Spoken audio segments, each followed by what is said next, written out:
नमस्कार, DCP news में आप सभी का पुनः स्वागत। मैं आपके साथ दीवान नोटियाल और खास चर्चा में आज हम आपको उन पीड़ितों के साथ खास चर्चा में ले जाएंगे जिनके साथ की बंधुआ मजदूरी करवाने के आरोप लग रहे हैं।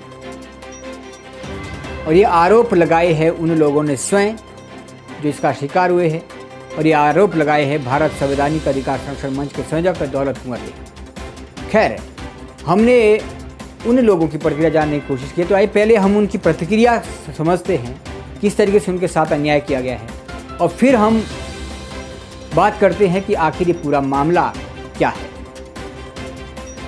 तो आइए सीधा ले चलते हैं खास चर्चा में। पिछले कुछ दिनों से एक मामला काफ़ी चर्चा में बना हुआ है, जो एक समाज से जुड़ा हुआ है, जो कहीं ना कहीं एक समाज की प्रतिष्ठा से जुड़ा हुआ है।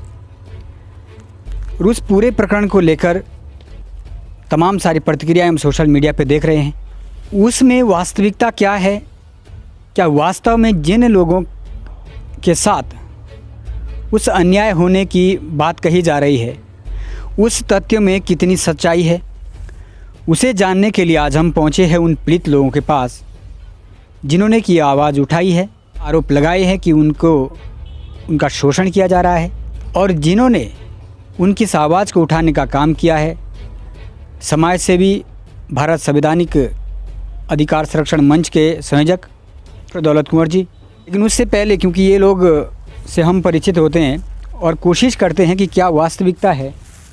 सर, सबसे पहले आप थोड़ा सा इधर आइएगा। क्या नाम है आपका? छिब्रुदास है जी। छिब्रुदास जी, कौन से गांव के रहने वाले? पंजिया से हैं जी। पंजिया से है। मैं देखा दौलत कुंवर के माध्यम से आपने देहरादून आप पहुँचे थे, कई न्यूज़ पोर्टल में भी निकल चुका है। आखिर क्या पूरा मामला है? क्योंकि वो समाज जो है वो भाईचारे के लिए और विपत्ति में सहयोग के लिए जाना जाता है, लेकिन आपके जो आरोप बड़े संगीन है, कितनी सच्चाई है उसमें? जी, हमारे तो काम करने के लिए गए थे साहब, वहाँ उन्होंने बुलाए थे पंडित जी ने। हमारा काम करके हमारा पैसा आज भी नहीं मिल रहा साहब। हम गरीब आदमी हैं, हमारे पास ना खाने को कुछ है ना पैसा है, हमारे पास तो कपड़े भी नहीं है। कितने दिन आपने उनका काम किया? कितने दिनों से आपकी पेमेंट नहीं मिली है? हमें तो मतलब 7 महीने हो गए साहब। 7 महीने से हमको कोई पेमेंट नहीं है, कोई पैसा नहीं है, हमें कुछ नहीं मिला। जब आप गए, किन शर्तों पर आपको ले जाया गया, क्या दिहाड़ी आपकी रखी गई, और जब आपने बीच में पेमेंट के लिए जिक्र किया है तो फिर उनका जवाब क्या था? वो तो सीधे मारने के लिए खड़े हो गए थे साहब। हम बोल रहे थे कि हमें पेमेंट दे दो, और वो मारने के लिए खड़े हो गए। फिर हम डर के मारे वहाँ से फिर निकलना पड़ा हमें। लेकिन देखिए, ऐसा भी तो हो सकता है ना कि आदमी के साथ कई सारे संकट आते हैं, उनके पास नहीं हो, कुछ समय की आपको मोहलत देनी चाहिए थी, या गांव समाज के बीच में आपने इस चीज़ को उठाते आते, क्या आपने उनको समय दिया? समय तो जी हमें टाल के जो हमें 7 महीने तक इन्होंने काम कराया, टालते फिर हम कहाँ से क्या करें। ये तो पता नहीं कैसे कैसे निकले वहाँ से। रात को आया वहाँ से, मतलब कुला से। क्या दिहाड़ी तय हुई थी आपकी दिन की? दिहाड़ी हमारी 600 रुपये दिन की। सोचने वाला विषय है कि जब किसी भी समाज पर कोई प्रश्न चिन्ह उठते हैं, जब किसी भी समाज पर लांछन लगते हैं, तो उसकी पीड़ा उस समाज से जुड़े हर व्यक्ति को होती है। लेकिन वास्तविकता ये भी है कि यदि समाज में कुछ ऐसी गतिविधियां विद्यमान है जो कहीं ना कहीं आम गरीब का शोषण के लिए है, तो उन कमियों को, उन बुराइयों को दूर करने की भी जिम्मेदारी है। कितना सही है, कितना गलत है, मुझे लगता है वो तो इनसे बेहतर कोई जान नहीं सकता है। लेकिन अभी जो पूरा प्रकरण है, कम से कम 5-6 माह का काम किया है, और उस समयावधि का 1 भी रुपये की पेमेंट अगर नहीं हुई है, तो मुझे लगता है शायद हर व्यक्ति अगर काम कर रहा है तो अपनी रोजी रोटी के लिए कर रहा है, अपनी पेट के लिए कर रहा है, अपनी दिनचर्या चलाने के लिए कर रहा है। और अगर उसको इतने लंबे समय से पेमेंट रोक दी जाए तो हर कोई आवाज़ उठाने को मजबूर हो जाएगा। मेरे साथ बालिका भी मौजूद है। आपका नाम? जी, अंजू। अंजू जी, कौन सी क्लास में पढ़ते हो? आप पढ़ाई की है? नहीं सर। क्या एज है आपकी? सर 17 साल। जी। तो आप भी 17 साल की उम्र में वहाँ पर काम करने गई थी। ऐसी क्या सिचुएशन है कि आपको जहाँ जिस उम्र में आपको स्कूल की शिक्षा लेनी चाहिए उस उम्र आप मजदूरी के लिए जा रहे हो? सर हमारे पापा की 8 बहनें, इसलिए मुझे मजदूरी पर जाना पड़ा। 10वीं तक मैं पढ़ी हूँ और उसके बाद जो है हमारे घर में खर्चा नहीं था। फिर जो और बहनें हैं इनके वजह से मुझे जाना पड़ा क्यों। और जब सर हमें पैसा नहीं वहाँ से मिला तब ये सब हमको करना पड़ा, इसीलिए जाना पड़ा। और वो बोलते थे कि हम जो लड़कियों की है उनकी दिहाड़ी देंगे हम 500 और मर्द लोग हैं उनकी देंगे हम 600 दिहाड़ी। और वहाँ पर हमने एक ग्रेडिंग वॉल बनाया और घास काटा बहुत सारा, और वो भी और खेत खोदे और गड्ढे बनाए 400-500 तक तो हमने वहाँ गड्ढे बना रखे। अगर आपको यकीन होगा तो चल के देख लेना। और बहुत सारा काम कर रखा है हमने 6-7 महीनों में वहाँ पे और दिहाड़ी। और जब हम उनको हिसाब के लिए बोलते थे कि हिसाब कर दो, तब मेरे पिताजी गए एक दिन, उनको खड़े हो गए मारने के लिए। फिर बोले थे कि मेरी तो बहुत चलती है और मेरे पास पैसा भी है, तुम आ रखे यहाँ हिसाब करने।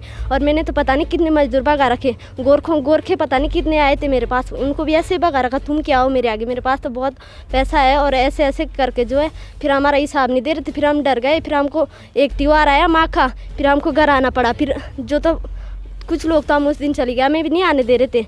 पर लेकिन से पता नहीं हम वहाँ से 4 बजे निकले रात को और पैसे नहीं दिए। फिर हमको तो समझ में आ ही गया था कि ये नहीं करेगा अभी साहब, अब तो हमको जाना ही पड़ेगा छुपके से।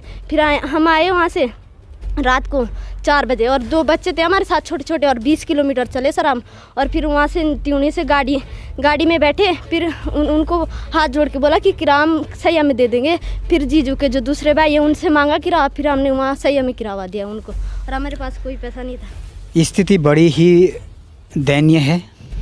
और उससे भी बड़ा प्रश्न ये कि किसी के शोषण पर कानूनन कार्यवाही, सामाजिक न्यायपालिका जब काम करेगी शायद तब काम करेगी, लेकिन एक इंसान की इंसानियत जो होनी चाहिए, और ख़ास तौर पर उस समाज को मैं जितना मैं समझता हूँ, मैं जानता हूँ, तो इस तरीके की दर्दनाक घटना और इस तरीके का शोषण ये उम्मीद तो नहीं कर सकते। किसी समाज की बुराई करना हमारा उद्देश्य नहीं है, लेकिन सच और झूठ उसका बेझिझक के साथ स्पष्टीकरण करना भी हमारा कर्तव्य बनता है। हमारे साथ और लोग भी मौजूद हैं। भाई साहब थोड़ा इधर आइएगा। तमाम सारे आरोप लगा रहे हैं आपके साथ के जो लोग हैं। आपने गांव समाज के किन्हीं लोगों का सलाह ली है? अगर आपके साथ ये अन्याय हो रहा था तो ग्राम स्तर पर जो गांव के प्रबुद्ध जन हैं उनसे सलाह लेकर आप आगे बढ़ते, क्या ऐसा किया? जी, हमने अपने गांव में 2-3 आदमियों से पूछा जो हमारे थोड़े करीबी थे। उन्होंने भी यही बोला कि हम क्या कर सकते उसमें, जब तुम वहाँ गए थे हमें पूछ के गए थे क्या, तो इस तरह उन्होंने भी साथ देना बंद कर दिया है। जी, अभी वर्तमान स्थिति, क्योंकि मामला हाईलाइट हो गया है, मुकदमे भी शायद हो गए हैं, इसके बाद गांव समाज के किसी व्यक्ति का आपको फ़ोन कॉल आता है किसी तरीके की समझौते के लिए? जी, गांव का तो नहीं आया, लेकिन उनके बेटे का ज़रूर आया था। वो कह रहे थे कि तुमने ये अच्छा नहीं कर रहे और जो भी कर रहे गलत कर रहे हैं। मैं क्या नाम था उनका जिनके साथ आप काम? उनका नाम संदीप है, वो दुबई में रहते हैं और वहाँ से कह रहे थे कि जाओ जहाँ तक जाना है। अब मैं तो यहाँ से जितने पैसे मेरे तो सब जानने वाले, वकील जानने वाले हैं और क्या कहते हैं वो नेता लोग भी जानने वाले हैं। और जो वकील किया है कि वो भी मेरा दोस्त है, उसको भी कि हमने खरीद रखा है। आखिर पैसे की पावर और उसकी आड़ में एक शोषित वंचित समाज के व्यक्तियों को दबाना, शायद मुझे लगता है ये वास्तव में ताकत नहीं, ये कमज़ोरी है। इस तरीके का संदेश एक समाज से जाना बिल्कुल भी उचित नहीं है। और ख़ास तौर पे जिस तरीके से हम प्रतिक्रिया इनकी समझ रहे हैं, तो ये स्वीकार करने में हिचकिचाहट नहीं होनी चाहिए कि अगर समाज में बुराइयां हैं तो उसे स्वीकार करो, और स्वीकार करने पे उसमें कहीं ना कहीं हमें अमूलचूल परिवर्तन करने होंगे। बुराई चाहे घर के भीतर हो या घर के बाहर हो, उसको कहीं ना कहीं दूर करने के लिए प्रयास ज़रूर करने चाहिए। आप इन्हीं के परिवार से हैं? हाँ जी। आप भी वहाँ मजदूरी करने गए? हाँ जी। तो आपने अनुरोध किया और जब दोबारा मिले, मुझे मालूम चला कि आपने कुछ डेट भी दिए उन्होंने कि आपका मजदूरी कर देंगे, मिले आपसे वो लोग?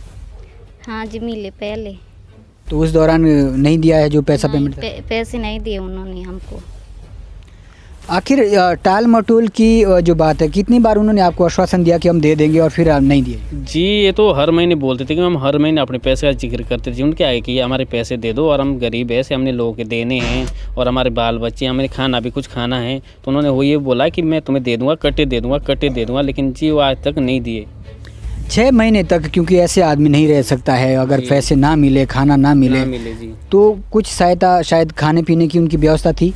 जी 2 महीने तक तो थी। उसके बाद हमने फिर रात रात को लोगों के गड्ढे किए जी, रात को खेतों में ना, फिर वहीं से पैसे लाते थे, फिर राशन लाते थे। मतलब 6 महीने तक, उसके बाद राशन भी बंद। 2 महीने बाद बंद कर दिया था जी, राशन देना बंद कर दिया। 2 महीने तक राशन भी दिया उन्होंने। आखिर नकदी तो छोड़िए, अगर पेट के लिए भी नहीं दे पा रहे हैं तो ये इस मामले को समझना कोशिश करेंगे। जिन महोदय ने भी इनको ले जाया था, जिक्र किया इन्होंने नाम का, भी उनका संपर्क मिल जाए और उनसे भी इस संबंध में स्पष्टीकरण जानने की कोशिश करेंगे। लेकिन उससे पहले प्रश्न यही उठता है, इस बात से हम इनकार नहीं कर सकते कि पैसे की आड़ में, सामाजिक बाहुबलिकता की आड़ में दबे कुचले समाज को दबाया नहीं जाता है। इस बात से हम इनकार नहीं करते कि बहुत सारी घटनाएं ऐसे भी होती है कि ये लोग भी कानून का दुरुपयोग कर किसी कहीं ना कहीं जो ब्लैकमेल करने का भी काम करते हैं। लेकिन उन दोनों चीज़ों को स्पष्टीकरण जानना ज़रूरी है। ऐसा नहीं है कि एक घटना जो हो रही है समाज में हर तरीके के वही लोग हैं, उसी समाज में कुछ अच्छे लोग भी होंगे। लेकिन जो इनके साथ घटना घटी है, मुझे लगता है कि 6 महीने तक अगर किसी तरीके की आर्थिक मदद नहीं मिली है, राशन पानी का 2 महीने बाद बंद कर दिया है, तो ये न्यायोचित बिल्कुल भी नहीं है। मेरे साथ एक वरिष्ठ जन भी है, बुजुर्ग व्यक्ति है। आप कहाँ के रहने वाले? मैं पंजिया से जी। पंजिया से। क्या नाम है? गमादास। गमादास जी, आप भी वहाँ इनके साथ गए? हाँ, इनके साथ गए। तो आपकी तो एज भी हो चुकी है, आप उस समाज को भी जानते हैं, आप लोगों को भी समझते हैं। आपने उनसे अनुरोध नहीं किया कि सर ऐसा मत करिए, हमें ज़्यादा भटकने से अच्छा दे दीजिए? बहुत किया उनसे, इनके पैर पकड़े, इनको हाथ जोड़े, अरे पंडित जी क्यों ऐसा कर रहे, गरीब आदमी, इतने पब्लिक है, हमें खर्चा दे दो, हमें घर के लिए पैसा दे दो। वो कह रहे कि आप तो बात ही मत करो मेरे से, तुम्हारा है क्या, तुम्हारा तो कुछ पड़ ही नहीं रखा। जो इसने एक ग्राइंडर हल लगाया ना, एक सरकारी बनता है ये जिसमें पैसा मिलता है, वो भी लगाया। तो उसके बाद में मैं उनके घर गया कि साहब अब तो वो ग्राइंडर हल भी लगा दिया, अब तो पैसा दे दो कुछ हमें। वो कह रहे तुम्हारा तो कुछ पड़ ही नहीं रखा। और उसी दिन समय की बात है, जो त्योहार के लिए हम घर आए ना, 10 तारीख को हम घर आए, वो 8 तारीख की बात, ये 7 तारीख की बात ये है, इसी जनवरी की ना। उनका हमें घर के लिए पैसा भी चाहिए। आपकी एज, मैं समझता हूँ कि आप उस एज में हो जहाँ झूठ से कतराता है ये आदमी, क्योंकि अधिकारों का दुरुपयोग करना भी, 60 साल हो गई उम्र पूरी। वो न्यायपालिका कब न्याय देगी, लेकिन शायद अंतरात्मा गवाही नहीं देगी। इस बात से बचना चाहिए। कहीं ऐसा तो नहीं है कि आप पर कोई बाहरी पैसे का कर्जा हो, लोगों का कर्जा दी हो, उसके दबाव में आकर आप इस तरीके का ब्लैकमेलिंग करें ताकि वहाँ से पैसा मिल जाए, क्योंकि प्रश्न बहुत सारे उठते हैं। वही तो होता है जी, अपने कमाई के लिए जाता है, लोगों का कर्जा भी देना, तभी तो बाहर जाते हैं ना आदमी। किसी दूसरे का देना है, अपने बच्चे भी पालने हैं, अपने आप भी रोटी खानी है, तब तो आदमी बाहर जाता है। उसी समय से, इसी वजह से सब बाहर जाते हैं आदमी मजदूरी करने। आरोप स्पष्ट है, वरिष्ठ जन भी है, बच्चियां भी है, औरतें भी है। अगर 6 महीने से नहीं मिला है, अगर जिनके घर भी काम करने गए थे वो अगर सही है, तो मुझे लगता है उनको सामने आना चाहिए, अपनी प्रतिक्रिया रखनी चाहिए। अगर किसी तरीके का वो ब्लैकमेलिंग करने का ये लोग काम कर रहे हैं तो इनके प्रति भी खुलकर बोलना चाहिए। ऐसे मामले से पूर्व में भी हमने देखे हैं, और उस प्रकरण में भी हमने उस व्यक्ति से भी संपर्क किया था। हमने ये भी कहा था कि हम वहाँ तक आने के लिए तैयार हैं, आप अपनी प्रतिक्रिया दें, लेकिन वो प्रतिक्रिया से वंचित रहना चाहते थे, दूर रहना चाहते थे। फिर हम कुछ नहीं कर सकते। हमारा उद्देश्य किसी एक पक्ष को एक तरफा निर्णय देना उचित नहीं है। हमारा पक्ष, हमारा उद्देश्य वास्तविकता को जानना है, वो चाहे किसी भी पक्ष से हो। यदि वो पक्ष भी सामने आता है तो हम उसकी भी प्रतिक्रिया जानने की कोशिश करेंगे। दौलत कुंवर ने आपको कितने तारीख को अपने पास बुलाया है? मुझे ये पता चला है कि उन्होंने आपको खुद कॉल किए कि आप आइए, आपके पुड़िया को मैं उठाऊंगा। उन्होंने आपको बुलाया या आप खुद आए? हम खुद आए इनके घर। जब ऐसी सी बात है तो हम खुद इनके घर आए। उनका साहब ऐसी सी बात, हम ऐसे परेशान हैं, ऐसी सी हमें दिक्कत हो रही। उन्होंने आपको बुलाया नहीं? किसने? वो हमारे घर थोड़ी आते, तुम यहाँ आ जाओ। हम खुद आए अपने आप। तो कैसे आप दौलत कुंवर और भी तो बहुत सारे लोग हैं हमारे जनप्रतिनिधि भी है और लोग भी है, क्यों दौलत कुंवर ही क्यों आपका बस जिस आदमी को कोई विश्वास होता है उसी आदमी के पास जाते, भगवान ही होते हैं, इंसान यही भगवान होता है जो कोई आदमी की सहायता करते हैं। ऐसे क्या आपको लगता है कि आप जैसे लोग और भी उस क्षेत्र में होंगे जिनको दबाने की कोशिश की जाती है, या कुछ लोग हैं जो सामने आ सकते हैं लेकिन कुछ लोग हैं जो डर के मारे नहीं आ पाते? कोई नहीं आ सकता, कोई डर मारे, कोई सामने आ सकता, कोई डर के मेरे आते नहीं। ऐसा तो पता नहीं कितने लोग हो गए हमारे यहाँ बिछड़े हुए, फिर भी हजारों लोग हो कोई जो गांव में ये बोलते हैं वो है सो है, लेना है देना है। इन्होंने स्पष्ट किया है कि उन्होंने बुलाया नहीं, हम आए हैं, और ये भी जिक्र किया है कि हमने कई बार प्रयास किया, नहीं मिले।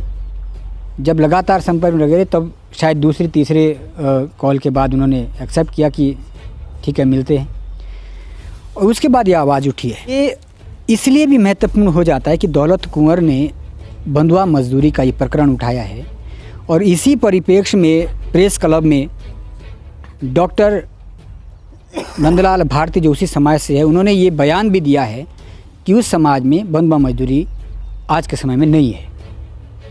ये प्रश्न दौलत कुंवर से किए जाएंगे, लेकिन महासभा जिनके द्वारा वो प्रेस कॉन्फ्रेंस की गई, माननीय डॉक्टर भारती जी, हम उनसे भी ज़रूर कहना चाहेंगे कि जौनसार बावर महासभा को यदि लगता है कि उस समाज पर दौलत कुंवर ने गलत इल्ज़ाम लगाए, तो मुझे लगता है जौनसार बावर महासभा को भी धरातली जांच करनी चाहिए, इन लोगों से मिलना चाहिए, और समाज के भीतर अगर बुराइयां हैं तो उन बुराइयों पर कहीं ना कहीं निष्कर्ष निकालना चाहिए। सिर्फ ये कहने से कि नहीं होता है। एक व्यक्ति दौलत कुंवर जो लगातार सामाजिक क्षेत्र में संघर्ष कर रहा है, विचारों में मतभेद हमारे हो सकते हैं, वो किसी से भी हो सकते हैं, लेकिन मतभेद की आड़ में गलत को सही ठहराना शायद ये उचित न्याय नहीं होगा। न्यायपालिका और सही न्याय के लिए हर पक्ष को बराबर तराजू से तोलना होगा, हर पक्ष की धरातलीय जांच करनी होगी। इसी परिप्रेक्ष्य में आज खास चर्चा आप इनके साथ देख रहे थे डीसीपी न्यूज़ की। कोशिश रहेगी जो भी सच्चाई हो वो सामने निकल कर आए, और यदि वास्तव में इनके साथ गलत हुआ है तो गलत करने वाले के प्रति कड़ी से कड़ी कानूनन कार्यवाही हो। फिलहाल आप देख रहे थे डीसीपी न्यूज़ के साथ दीवान नौटियाल की खास चर्चा इन पीड़ितों के साथ। आगे हम चर्चा करेंगे दौलत कुंवर के साथ इसी मुद्दे को लेकर। तब तक के लिए आप हमें दीजिएगा इजाज़त। नमस्कार।